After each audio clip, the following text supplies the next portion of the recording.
Good evening, everybody. This is Sudeep from COE DSN AI, your host for the evening. Yes, we are doing this special session for the students who have picked up engineering or who are enthusiasts of AI. This topic is also really different. We haven't done a topic, or rather, we haven't done a tech talk on Edge AI. We have a special guest with us, Ganesh Suryanarayanan. He's currently the Chief Technology Officer and co-founder of Myelin Foundry. Ganesh Suryanarayanan, by the way, Myelin is a company with vision to transform human experiences and outcomes in wellness, media, and entertainment. Ganesh is a seasoned technologist and an entrepreneur with more than 2 decades of hands-on technical and management experience in the Silicon Valley and in India, and ensures that his entrepreneurial experiences and learnings are leveraged to deliver results through resource and time constraints.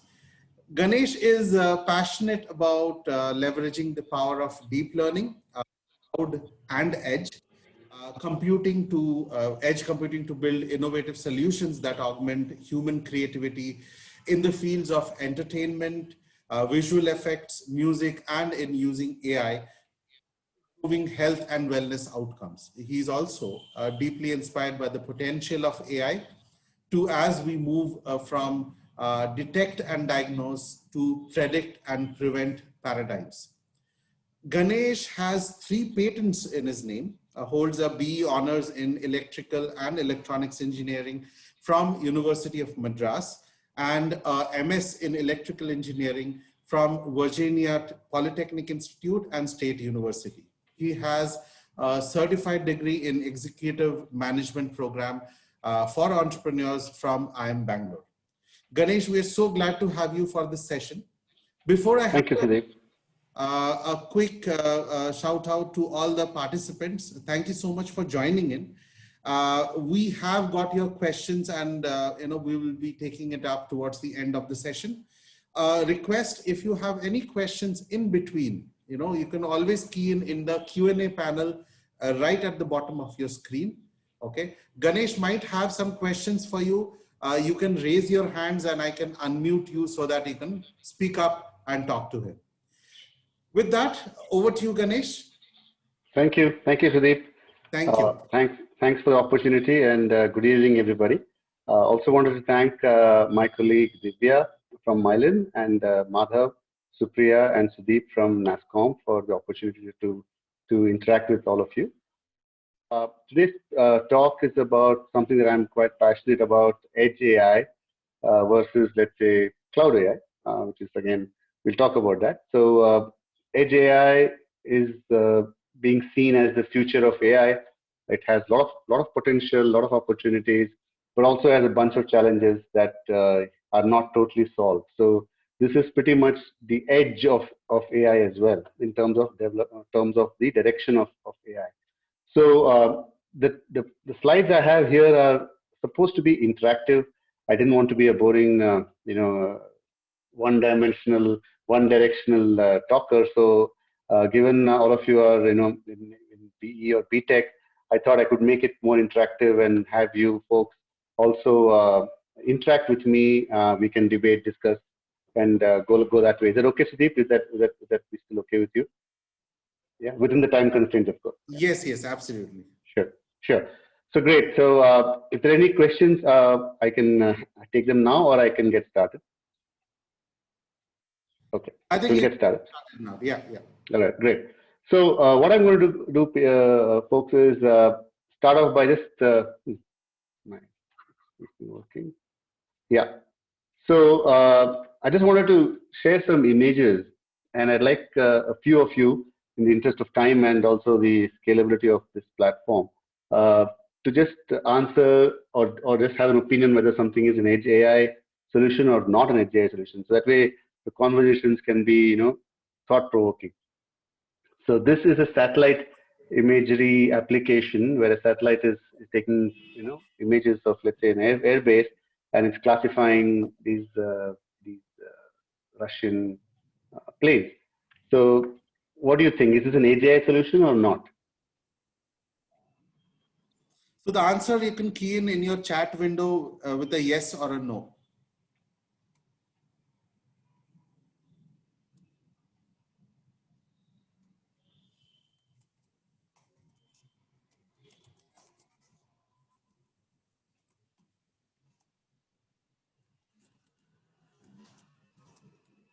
So Sudeep, are you seeing any answers? Okay. No, we don't see any answers. Okay.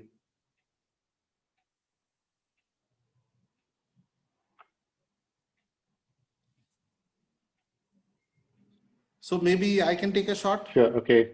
Hi, Sri Lakshmi. Yes. Okay. Yeah, go ahead, Sudeep. So the question was, is it an edge AI or not? No, this is not. Okay. And somebody just told yes on the chat. Okay, good. Okay. Yeah. Anybody else? Yeah. Maybe a couple of more responses, and we can just quickly debate why yes or no. I'd like all the attendees to just take a shot. It's simple yes or no answer. Yes. Okay. Okay. One more maybe, and then we can go to the next one. So some people say it's yes, but Sudeep, you say it's no. Okay. Bharat says no. Bharat also Okay. So says now no. it's Yeah, now Bharat it's is 2-2. Let's say.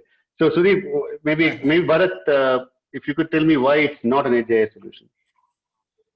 Could you unmute Bharat? Is it possible, Sudeep?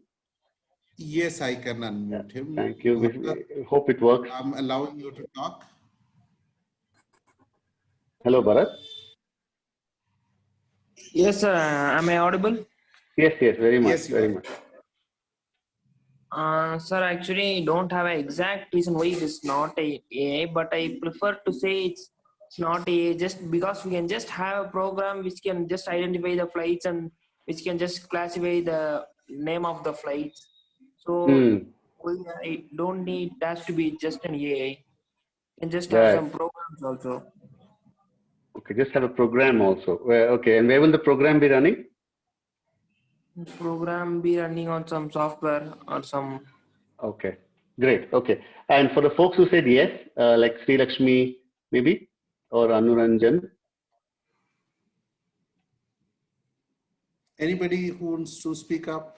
Sri Lakshmi, I can allow you to talk. Yes, Sri Lakshmi, you can speak now. Please go ahead. Anuranjan would like to. Please go ahead, Anuranjan. Anuranjan also, yeah. Sorry, folks. I was hoping it'd be interactive. I'd like it to be. So sorry, Sudeep. We'll have to do a little bit of. Yeah. That's fine. That's sir, fine. Anuranjan, yes. Yes, Anuranjan. Hi. Okay, I think I need to. I think we'll have to get into what is EdgeAI first. So basically, Edge is something where we're running the program remotely. So let's say this is a satellite image. This image is taken from a satellite. You could probably run this program in the satellite itself. It would decrease the latency errors and stuff like that. We could finally send this image, the classified image, directly to the place or the people who really need it. So yes, this is an EdgeAI solution. Okay, good, great. So I think there's no right or wrong answer. It's just a matter of perspective, actually. But in this case, I would go towards one, but I would not. I won't give my opinion right now. So we'll go to the next one. The next picture. If my mouse works. Yeah, are you able to see this? This is a picture of a radiology enhancement. So, folks, do you think this is EdgeAI or not? Maybe again a yes or a no in the chat window. Yes.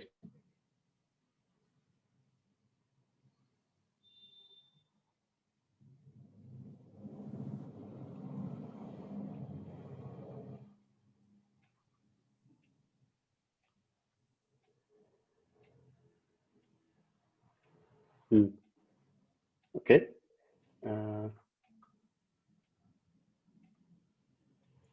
Okay, we'll go on with the interest of time.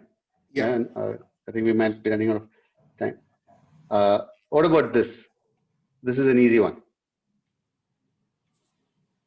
It's a drone. It's a drone swarm. Is it EdgeAI or not?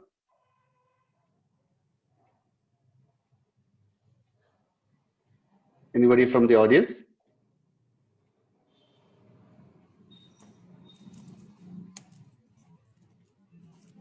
No negative marks for wrong answers. Just a simple yes, no.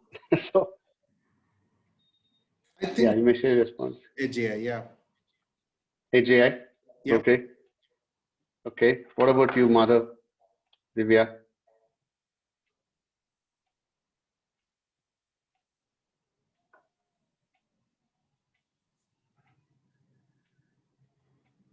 Okay, let's go to the next one. This is a Google Assistant. Mm-hmm. This is EdgeAI or not? Yes. Okay.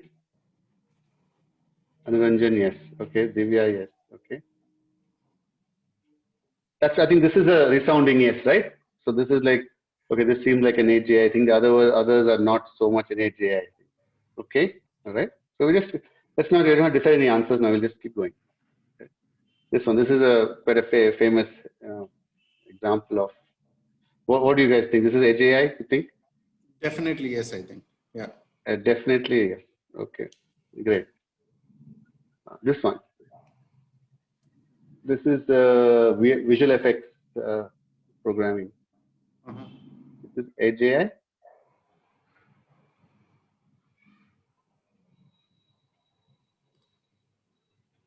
My answer is maybe, but I don't know. Yes or no? This is not. Not. Okay. Anybody else from the audience? Anuranjan? No. Okay. Anuranjan, I'd like to hear from you. Why do you think it's no? Okay, so I believe these VFX stuff take a lot of computational power and stuff like that.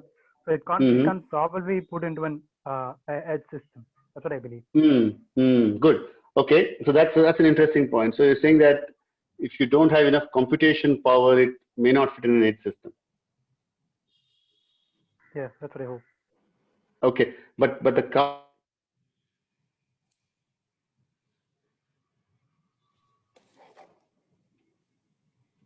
because I think, yeah. So why is that an edge and this is not an edge? I don't know. Like you said, it depends upon the perspective, I guess. Okay.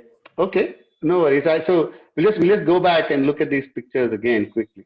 Right. The first one is a satellite imagery application, and typically a satellite is flying over large parts of the Earth, and detection of these kind of happens once in a day, right?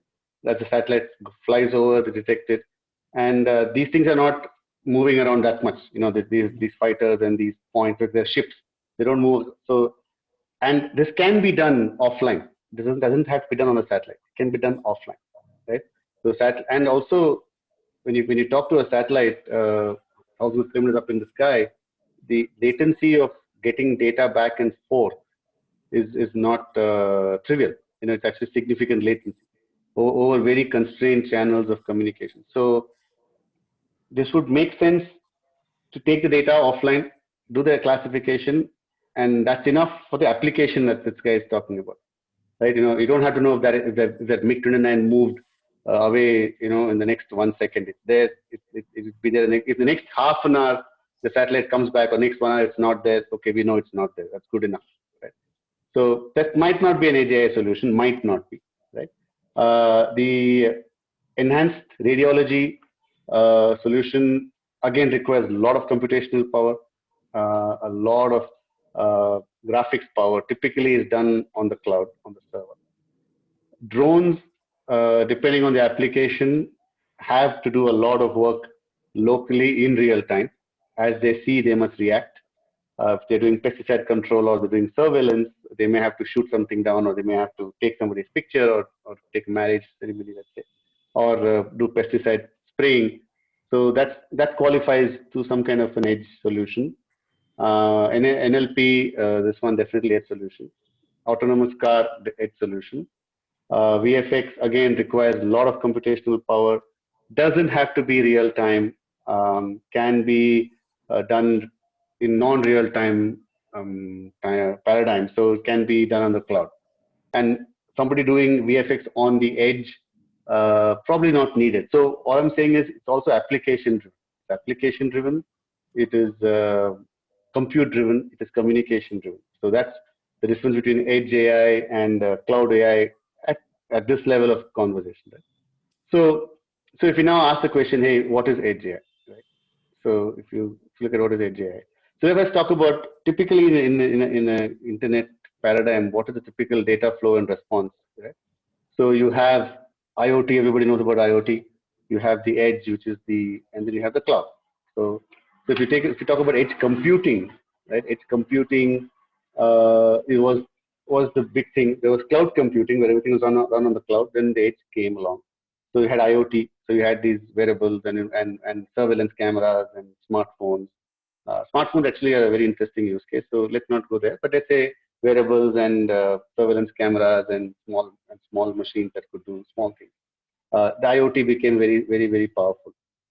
And then the edge came along saying, how do you connect to the cloud through mobile, through different Wi-Fi networks, through meshes, etc. And the characteristics of these devices were they were mainly self-powered, right? They were powered either by themselves or they're powered by intermittent types of power like solar, let's say, or the wind powered, but they were not connected to the mains, right? So you had self-powered systems, you had semi-connected systems, you had local processing systems, and they would send data to the cloud. And the cloud would have big data processing, data lakes, unlimited resources. So you would send everything up, and then answer would come back, and you would do something. So this is okay, it works. So this is classic cloud computing, edge computing, and so this part, the interesting thing is the edge and the Internet of Things. What if things were different, right? What if things were different? So if you now just take this little bit ahead. So edge computing, if you look at edge computing, how does it work versus cloud computing, right? Oops. 1 second. So if you see this on the edge computing side, let's look at the right side, the cloud computing. Is my mouse visible? It is visible, Ganesh. Okay. So if you look at a cloud computing paradigm, a camera would take an image, upload it to the cloud through this method, and there'll be some processing and data would come back and you do something on the camera. On the edge computing side, what if the intelligence, or it is a processing power, let's not talk about this, the processing power, were to stay on the edge itself. So you would just get this data and then you would do something on the edge and then you would give an action, right? So this obviously has huge latency improvement benefits, right? So edge computing and cloud computing became the norm, or cloud computing became edge computing, and that also works. That's what I'm showing here as well. So you may have a wearable that may measure heart rate, that may measure SpO2, and then display something back. In the background, may send some information to a cloud somewhere and get some updates, get some data from a specific algorithm running on the cloud, and then come back and show you your SpO2, let's say. But the thing is, by the time it goes and comes back, you're going to have a lot of latency. Versus if this itself could do some amount of work, that would be great. Now the question is, how good can that work be? And can it really do good work? And can it do work that is scalable? Given all the constraints of the edge computing. So the concept of, can we run artificial intelligence algorithms which typically run on the cloud, run them on the edge, right? So that way the quality of output that this green box, let's say here, is providing is actually much better than just doing a very limited or a minimal kind of a processing, right? That's how the concept of EdgeAI came along. Can we mix edge computing and AI together? And that became EdgeAI. Versus cloud computing and cloud AI is everybody knows that a huge AI server sitting in AWS that everybody can run tons and tons of AI algorithms there and get good data, good results, good inferences. But it doesn't scale in the real world to the edge.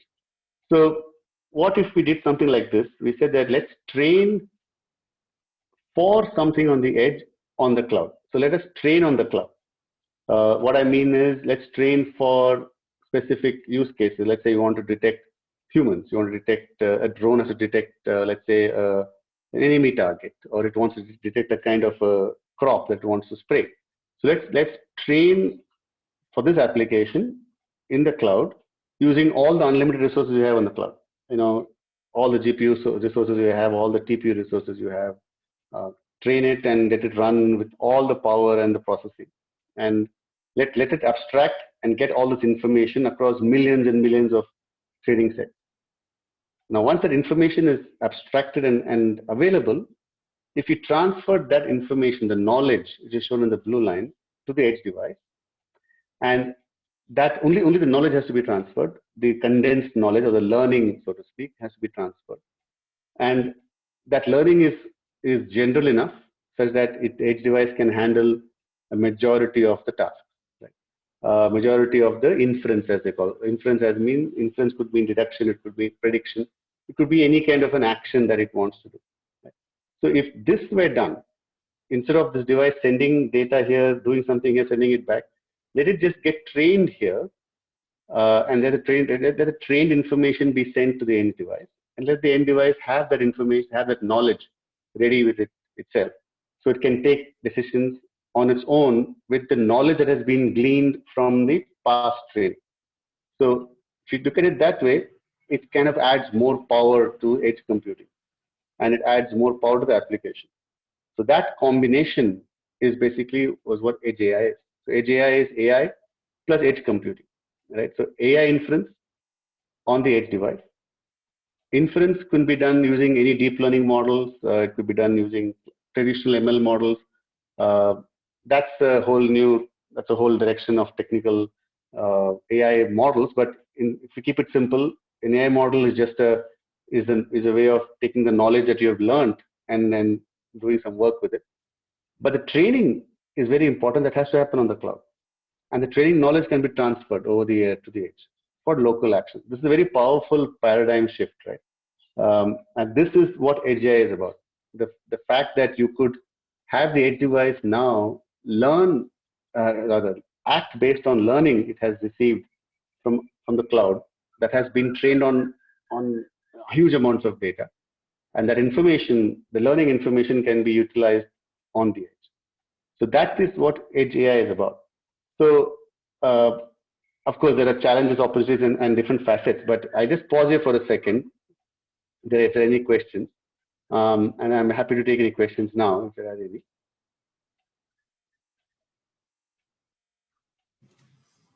Ganesh, on the chat panel, we don't have any questions.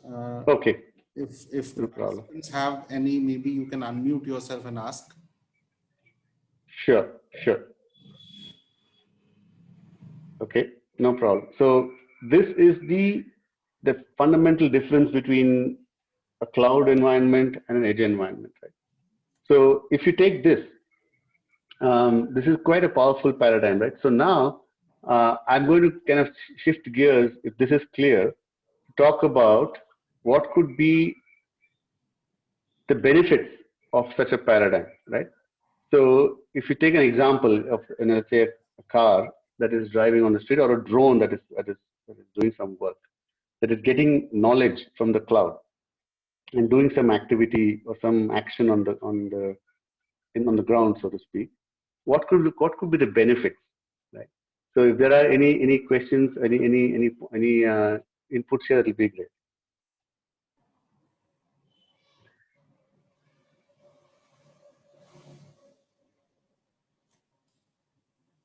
There is none in the chat panel. Okay, no problem. So if you look at it, the benefits are quite a few, right? So if you look at the benefits of a system like this, as you can imagine, the end device can actually, in very low latency or in near real time, operate on the data it receives from its own sensors and the learning it has already received in terms of abstracted AI weights and biases, and perform some action. So near real time, low latency is one very important aspect. Why is it important? If an autonomous car is driving on the road, it cannot send data to the cloud and then expect to get some answer back. It has to make a decision, and the decision is based on the knowledge it has learned and received from the cloud. That's the reason for near real-time low latency. Next is increased privacy and security. It's a local system, so not everything has to go across to the cloud and come back. So it's a very increased autonomy I've talked about. Automation and efficiency increases. So obviously, if you're in the industrial IoT space and you want to perform actions as and when the machine receives inputs, the efficiency of the machine increases rapidly. Of course, there might be some false positives or negatives, but that can be tuned out. Overall, the efficiency and automation increases are huge. The other thing is, the one important aspect is how do humans interact with machines, right? So the whole concept of EdgeAI is also around interactions with machines. So it's just not machine to machine; it's also human to machine, let's say. So, for example, your voice assistant, or even autonomous cars, right? Or even your mobile phone is a great edge device because it has all the features you need for it to do that. So, how do you improve and differentiate user experience? That can happen with Edge AI because now the device itself has the capability of interacting through its sensors with you, the human, and then based on the learning it has received, make certain experiences better, or it can interact with you better, right? And learn from that and provide you better interaction. So this could be across multiple AR, VR, robotics, uh, audiovisual, learning, healthcare. All of this can happen with Edge AI that typically may not happen in a more cloud environment. So these are the benefits of Edge AI, right? Now, of course, when you talk about benefits, you've got to talk about challenges. And like everything else, there's no free lunch in the world. So there is always a question of, okay, what does this mean? So, but if there are people here, I can take this. But if there aren't as many people, I'll probably move on. So I wanted to make this interactive. What could be the opportunities that people think exist in Edge AI? Now that we know what Edge AI is, what the benefits are, what are the opportunities that would make sense for folks in the audience? And there's a ton of opportunities. I mean, this is a whole new world, right? But I just like to get some thoughts from people, if there are any on the other side, to see if there are any opportunities that we can talk about. I just started by saying healthcare. So obviously, healthcare seems right off the bat a great thing. It's remote patient monitoring, healthcare worker assistance. It makes sense. If I'm out there and I want to actually help let's say a nurse practitioner, or I want to help not necessarily a doctor, maybe a junior doctor, right? And I want to give him or her advice. Then I can actually use the system to help him. Or then you can scale, and then they can refer to the real doctor if it's outside their scope. So that's very interesting. Same for remote patient monitoring. Can the edge device actually, for example, quickly inject, whatever glucose it has to inject, or it can pump, increase oxygen if there's a problem, right? There's a patient going in an ambulance and suddenly something vitals fall. Can the edge device actually take care of it before going back to the cloud and asking a doctor and then getting, by the time it's too late?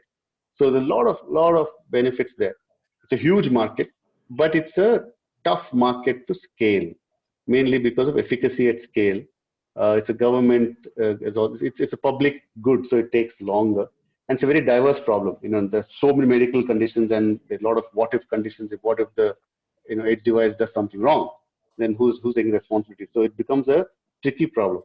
So it's not exactly a panacea to, hey, let's just do this. Everybody understands the value, but they may not be able to scale this. So there any other benefits, opportunities out there? I'd like to hear from the team as well.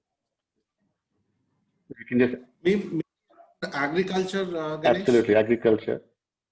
So in agriculture, what could it be? I would say crop disease monitoring or soil monitoring or something like that. If Monitoring is fine, but what is the edge AI aspect of it? Edge AI. So monitoring is one aspect. Where is the knowledge that the edge device can do something based on that? Mm-hmm. I talked about remote patient monitoring. If the edge device has to provide more oxygen in an ambulance, let's say, right? Then it knows what to do based on its knowledge that is learned from the cloud. So in the agriculture space, what could that be? So say water flow, water into the paddy fields, Absolutely. right? Yeah. Be monitored. Correct. Depending on the atmospheric conditions. Absolutely. Or a drone, right? Like we had built a drone it knows what it's seeing. It sees a specific kind of pest, and it does a survey of the entire field. Says 60% of this field now is infested with X pest. It knows that it needs to send information back, or it has already in its tanks based on some higher level of intelligence that this is the kind of insecticide I have to spray.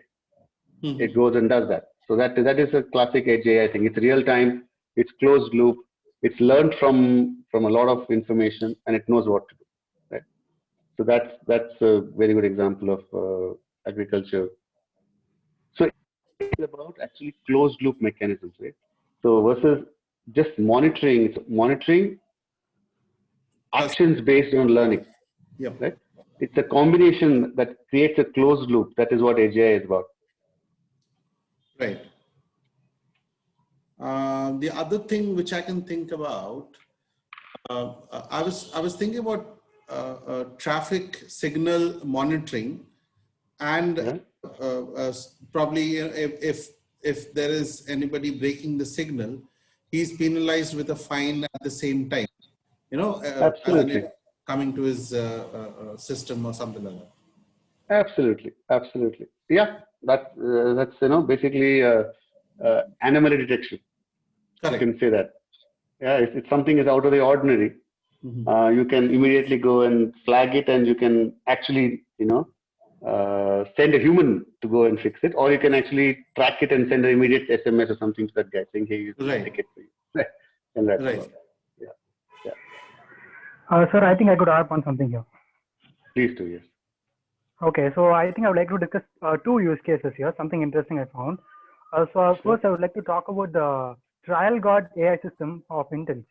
Okay, so the sorry, trial guard AI system. Okay. Trial guard AI system. So basically, what Intel did was they did a AI for social good project. So what they did was they conducted this project in South Africa.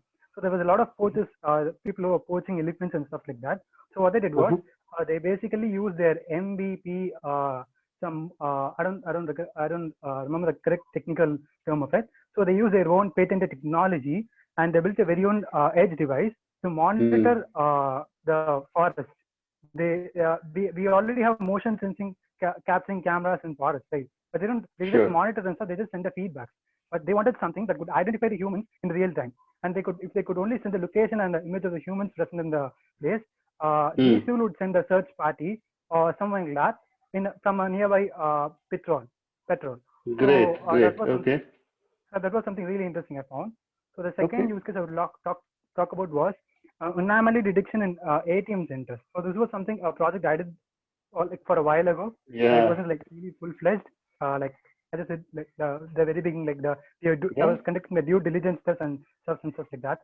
So what I thought was, if you could automate the security measures in an ATM center, let's talk about we already have existing architecture to conduct this thing. So we already have CCTV cameras in place. We just have to place an edge device behind these CCTV cameras, and we could do a real-time analysis of people coming in, going out, basically an anomaly detection again. And to form a closed loop, we could probably call the nearby police station or any other relevant authority, the bank or something, if something happens. So that would be good for the society. But the problem here was, it wasn't a scaling market. ATMs are going down. People are moving towards digital currency. So the digital, I failed the vigilance test there. Exactly. So I couldn't It's very true. Great. Thank you. Great. In the interest of time, we could spend an hour here, but I'll just move on. Just want to get a flavor. Ganesh, we have a response from Sri Lakshmi as well in the chat, and she's mentioning agriculture field like identification of health of crops using drones and transport for automatic routing. What is that? Can I have explain that? Transport of automatic routing. What is that? Transport drone. Okay, transport for automatic routing. That's not clear. Sri Lakshmi, maybe you would like to shed some light there.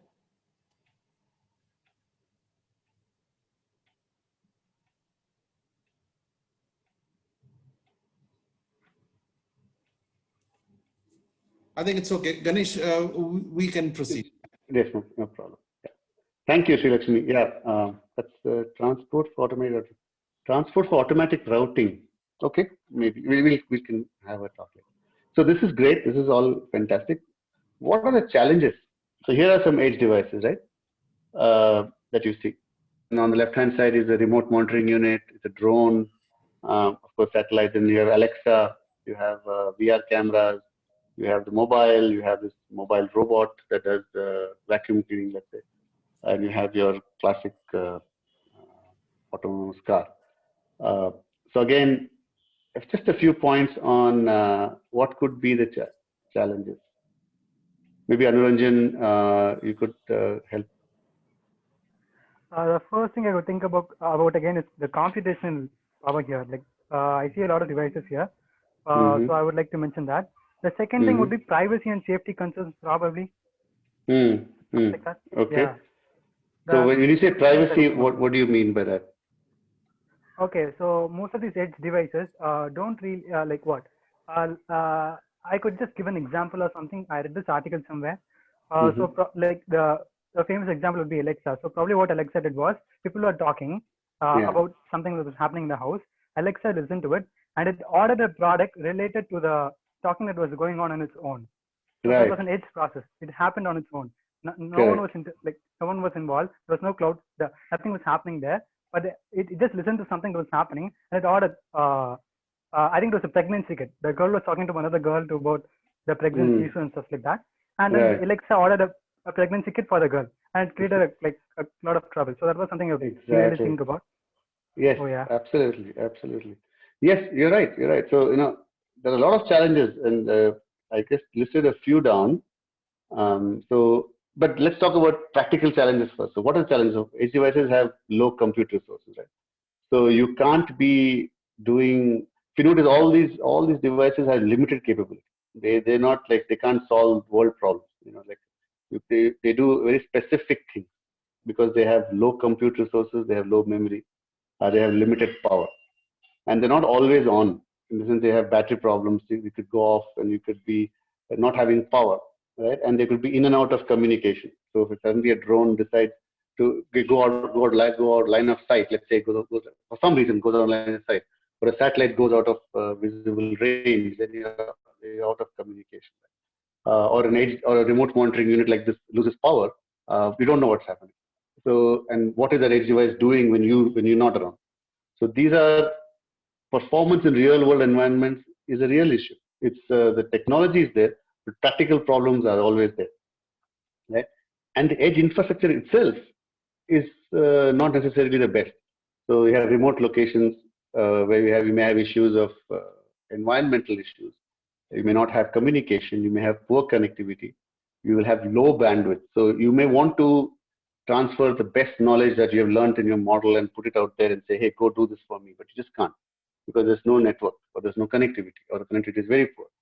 So, or you can't, or there's no power, right? So these situations are all there. And EdgeAI devices work very well in urban environments, but the real world environments for EdgeAI devices is very different. Real-timeness. It's not always real-time, as you can see. And the AI training and inference loop is not always seamless. Right? So what this leads to is low quality of service and low quality of experience. So even though you may think that with this AI and AI works beautifully in the cloud and logically should work beautifully on the edge as well, but it doesn't work for so many reasons, right? So what happens at the end of the day?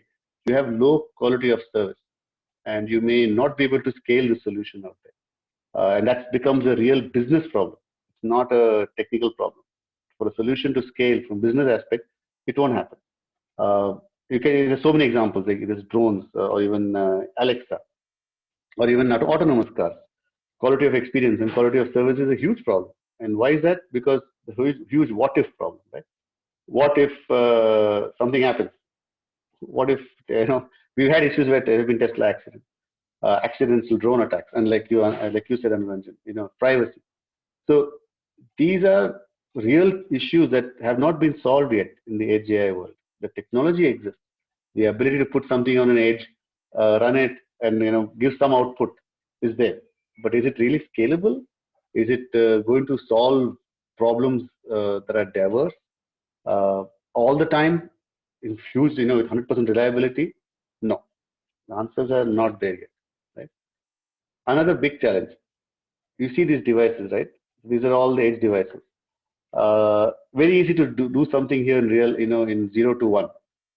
Anybody can, with a decent amount of knowledge, can port a small inference logic here and show something. But taking the same thing to scale is a whole new ballgame, right? And the most important thing, in my opinion, is security. So security and privacy is actually a huge challenge for EdgeAI. And why is that? Because it's a distributed layout. So edge devices are distributed in various locations. Right? And security typically has to be centralized, it has to be well managed. But when you have a diverse range of devices, any adversary can attack any edge device, let's say, and that edge device can propagate that beautifully because it's all connected. And that can be a big problem. Because they're low limited computational functionality, you can't have heavyweight, ironclad, world-class security algorithms on the edge device. Unlike, let's say, the cloud appliances, and you can very easily hack into these devices if you really want, and that can cause havoc. It's also a very heterogeneous environment, right? So you have wide range of technology. You can have wireless sensor networks, you have IPv6, you have wireless low PAN, bunch of stuff. And each system has evolved because that makes sense in that application, right? For example, if it is a long range, I can't be using Wi-Fi. I'll be using QPSK or some kind of radio frequency. The security there may be not the greatest, but an IPv6 Wi-Fi will have very nice security. So then, but I may sometimes be in Wi-Fi mode, I may sometimes be in radio frequency mode. Then what? How am I going to manage these two? So security is a huge challenge for edge devices. So I'll just pause here for a second. If there are any questions, else I'll move on. So despite all of this, right? Edge AI is still the way forward for all the benefits it brings. But there are challenges that need to be scaled, and we are not yet there. However, as a startup like ours, we are always trying to figure out what we can do on the edge to actually take things forward. And despite all the challenges that we are facing and are going to scale even in our own startup, we are an EdgeAI startup, and we continue to work in that domain. So that's all I had as a presentation. I want to talk a little bit about what we do as Myelin despite all these things. Right? So Sudeep, in the interest of time, I'd like to know if you can go to questions or go to straight to the edge hack. So I would suggest, yes, what is Myelin doing? That would be great, and edge hack, and then we can come in to the questions. So there are quite a few interesting questions, and if you answer them, sure. That would be a good reference. No problem. So we'll keep it simple. So Myelin Foundry, despite all the challenges of EdgeAI, has decided to jump into the EdgeAI world. And what we do is that we transform visual experiences and personalized outcomes using our proprietary AI algorithms for video, voice, and sensor data on consumer edge devices. Mm-hmm. So that's what we do. So in this domain, we have chosen what is called the problem that all of us face, which is the last mile connectivity. And everybody who has a mobile infrastructure or is not necessarily in tier 1 cities or in the best Wi-Fi always has poor bandwidth, very, very poor user experience for video, buffering, and a bunch of other problems. So we have taken a problem of improving the quality of experience for mobile users for video streaming, right? And these applications of this obviously are in OTT streaming, in edutech, healthcare. The idea of, can we provide the best quality of experience and even the best quality of outcomes in wellness, audio, video, and other applications using consumer devices in existing infrastructure, right? That's what we're doing here, right? So I'll try to keep it quick. So what we're doing is very simple right now.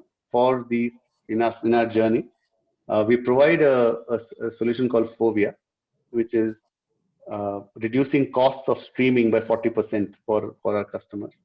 We eliminate rebuffering even in the case of low bandwidth, and enable 2x the amount of HD videos to be downloaded for the same data usage. So for folks out there using mobile platforms to consume data or to even transmit data, this is example shown here is entertainment, but our biggest use case is edutech. So a lot of people are into education, and education is something that is very in the current pandemic, and also as we scale India's infra and education to tier 2, tier 3 cities and towns and villages, the mobile network is not going to scale. It's going to be the same because nobody in India pays money for connectivity. So that's not going to change. Even if 5G comes, it will take a while, right? So edutech and how do you actually improve the quality of education using Fovea is our goal.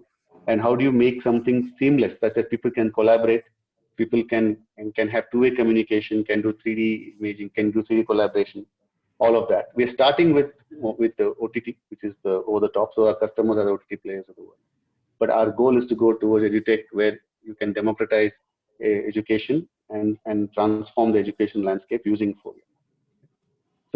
So I'll move forward. So this is something we do on the edge device. We do a lot of video enhancement on edge devices. So we have real-time, low-power, super resolution, low-light enhancement, artifact removal, denoising, a bunch of things we do on the edge device. So ours is a complete edge solution. So all the problems that you talked about in terms of low compute, security, all that we hit every day. But we have to keep working towards it such that we're able to get real-time, high-quality video streaming at the cost of low quality. So in one word, what we do currently is we transmit SD quality video and provide HD quality outcomes. So if somebody is taking a video of, let's say, of a person talking and delivering educational content, we provide the highest quality of experience for the end user on the other side. Or if it's a medical application, some of the images are low light or very grainy, we provide the HD quality on the other side from the edge device. So that's what we do as part of our solution. Yeah. So I have a product screen grab. I'll just spend a minute. This is let's say news quality. Mm-hmm. So left hand. This is the solution low quality input video, and this is what we provide. This is specific for the OTT channel. But this is we are expanding this to like it.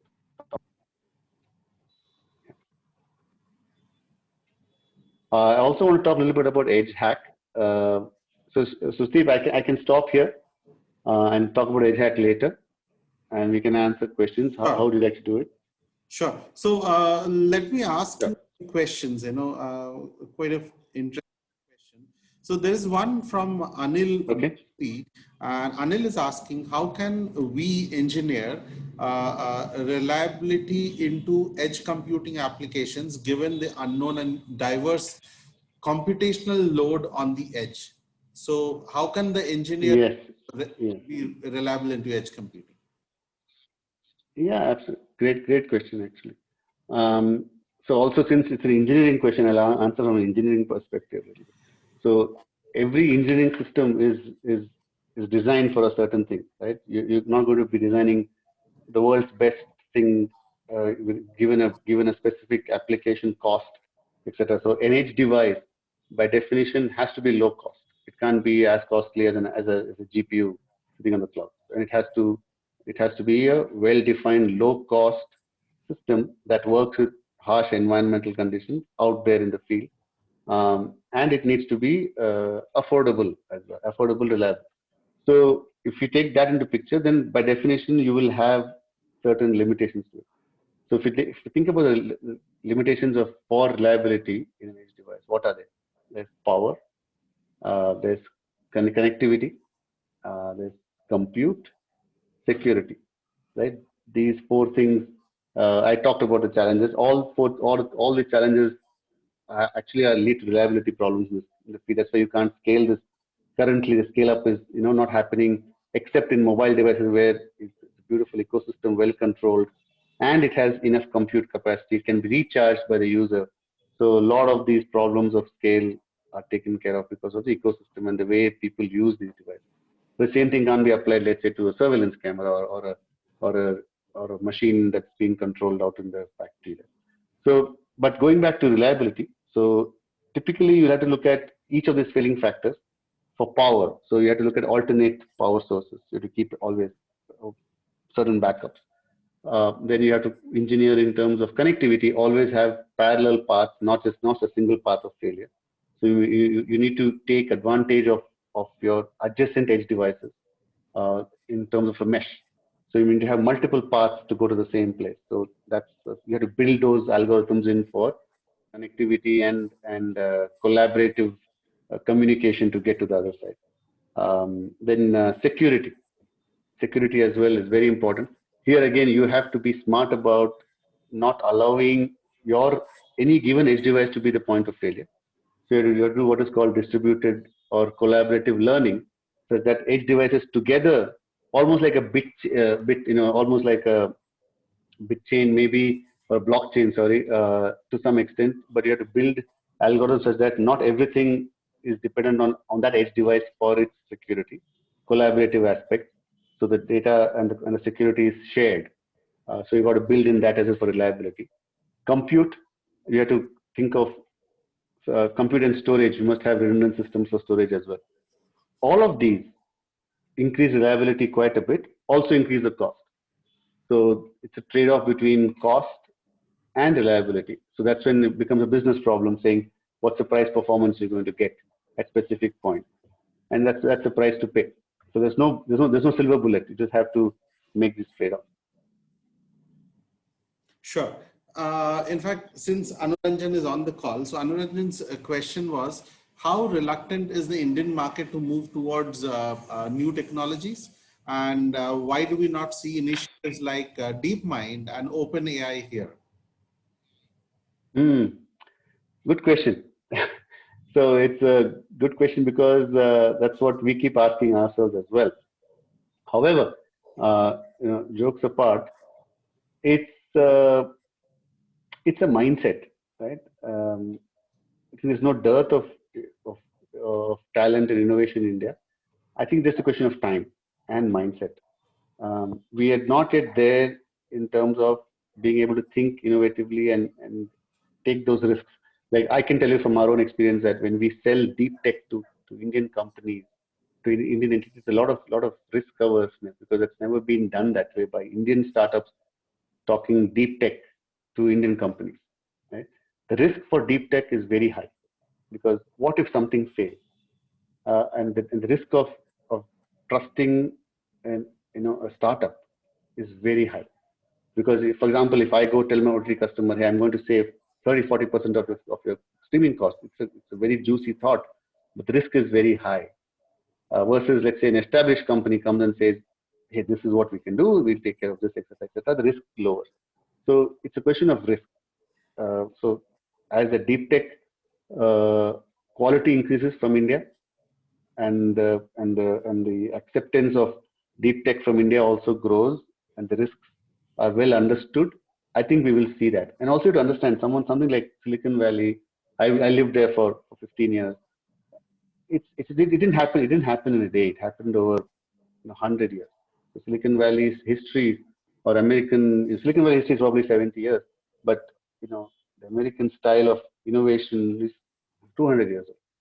So it takes, and today what we see in the Silicon Valley is acceptance of deep tech is not there right now in India. India is still getting out of services approach to product. And in product, there's a bunch of business problems to solve, business products to solve. For example, I can give one example, right? Swiggy. It's not, we're at that level. So we are doing a lot of business solutions, but deep tech solutions for the sake of deep tech and putting the risk out there, I think we have some ways to go, but I'm hopeful. And I'm hoping that it will happen. So we have time for one more question, and before we get into what is EdgeAI. This is again a relevant question, and though we discussed this, but let me ask you again: how is security addressed in edge devices? Yeah. So security, like I said, is a huge challenge for edge devices.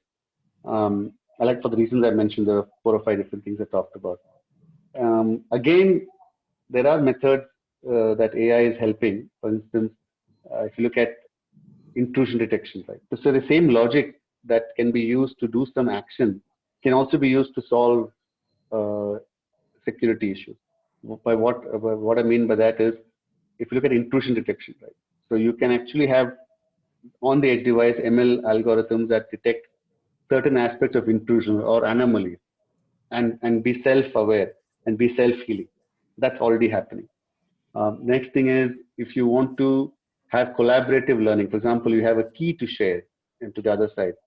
You needn't be the only source of that key. You could be a partial source, and the other edge devices could be part of it and provide that like collaborative learning. And then you distribute the probability of being, you reduce the probability by distributing the chances of getting hacked. That's one.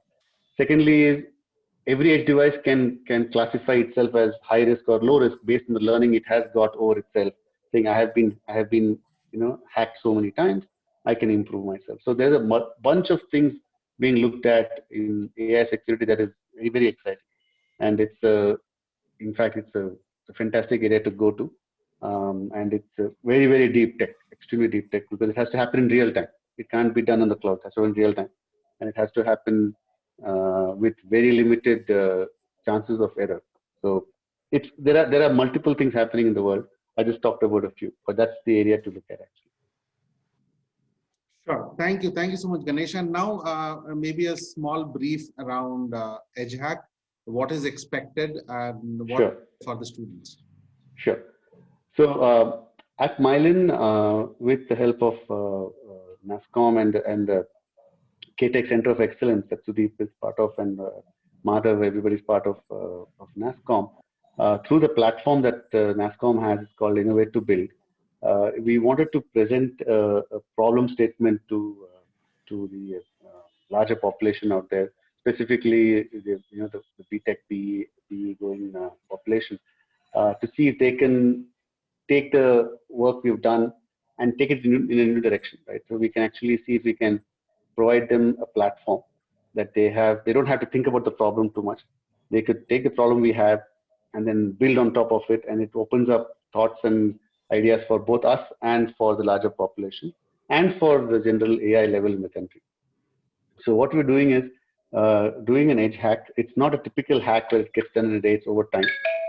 And it's an AI challenge to develop a solution that results in improving quality of experience for the end user, for streaming. Right? So it's over 4 steps. There's an eligibility, there's an application, the challenge that we already have created, and of course there's some prize money at the end.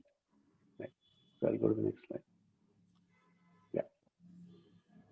So yeah, if I just pause here for a second, people can read this. So the challenge is not trivial.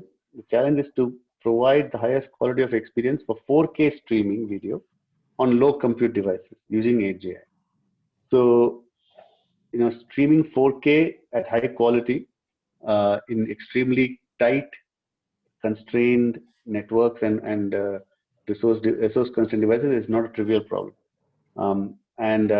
It requires a lot of ideas around how to take existing algorithms and understand how to make it work in real time on a low power device or a low compute constrained device. So that's the problem statement. In terms of starting off, there's already a certain platform we already have done.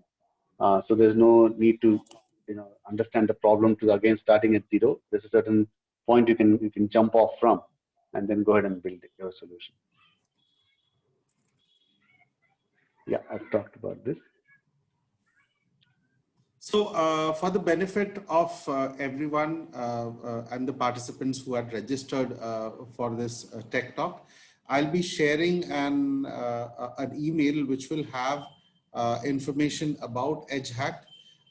Go through it, and we are always there to help you. So what we are looking for is, you need to register for this EdgeHack, make your suggestions while registering, and then the usual flow of the hackathon continues. Ganesh, do you have anything else to share before we close? So there's some timelines. Yeah, that's. No, at this point, I'd like to hear from the participants if there are any questions and any feedback that I'd be happy to take.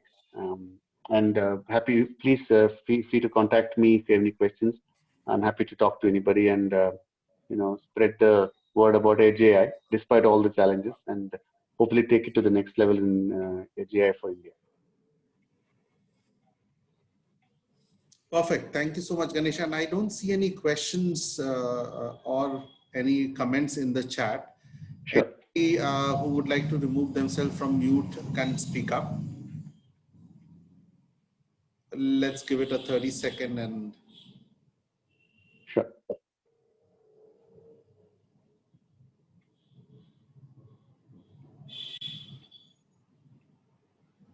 Ganesh, I think we are good. Thank you Okay. for such an enlightening, discussion.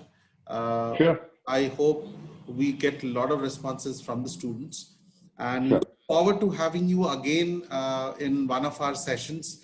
Talk about EdgeAI and what Myelin is doing. Absolutely. Thank you so much, Sudeep. Thank you so much, and I thank the attendees as well. We look forward to having you in our other sessions. You have a great evening. Thank you and goodbye. Thank you. Goodbye.